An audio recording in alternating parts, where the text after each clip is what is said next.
Meron ka bang baong joke? Ay, hindi. Parang ikaw meron eh. Ako? Di ba kasi malapit na magpasko? Ay, wala yun. Di ba malapit na Kalimutan magpasko? ko Ano na yung, yun. ano yung, Wala ano yun, yung wala. hinahain mo? Wala. Wala. Wala, next time na. Ipopost ko na lang. Ipopost Ay, mo. ipopost ko. Abangan niyo yung post ni Stel. Dapat meron din akong joke eh. Oh, sige, ikaw magpakitang gilas ngayon.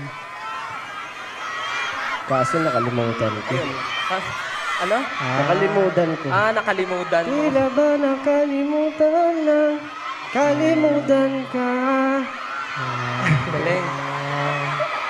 Hindi, pero alam niyo, napanood niyo na ba yung ano? Performance namin sa The First Take. Sino nakapanood ng The First Take? Napanood niyo na?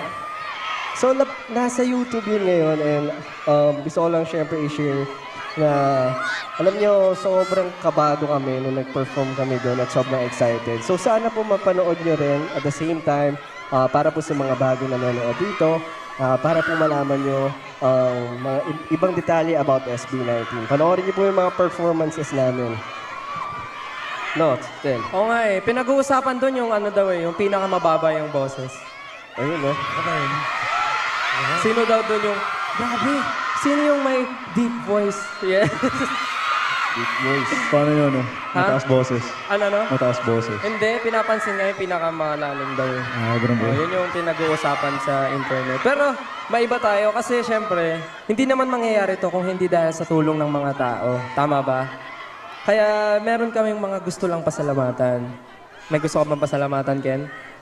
Of course, unang-una sa lahat, gustong-gusto ko kayong pasalamatan lahat, sa lahat ng mga nandito ngayon. Mabuhay kayong lahat. Of course, 18.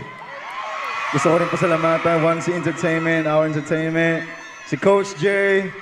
Alam ko, malapit lang si Coach J dito eh. And, at sa mga Sultan Kudarateños, maraming salamat din po sa inyong lahat. And of course, syempre, W3, thank you. Thank you so much, W3. And of course, our tech team na nandito, maraming salamat. And ulitin ko po yung sumalubong sa amin sa airport hanggang sa paghatid sa amin sa hotel. Maraming salamat po. Siyempre, of course. Dagang salamat, Kalimutan Festival! Yeah! Maraming salamat po. Finally, nangyari din. Balita ko kasi matagal na doon nilang gusto na mag-perform tayo dito. Tama ba? Matagal nyo nang gusto? So next time, pwede ulit. Okay, sige. Pag-usapan natin yan. Pero yan, maraming salamat po for having us here tonight. Napakasaya ng selebrasyon na to and masaya po kami na maging parte nito ngayong gabi. Kaya maraming salamat po. Yes.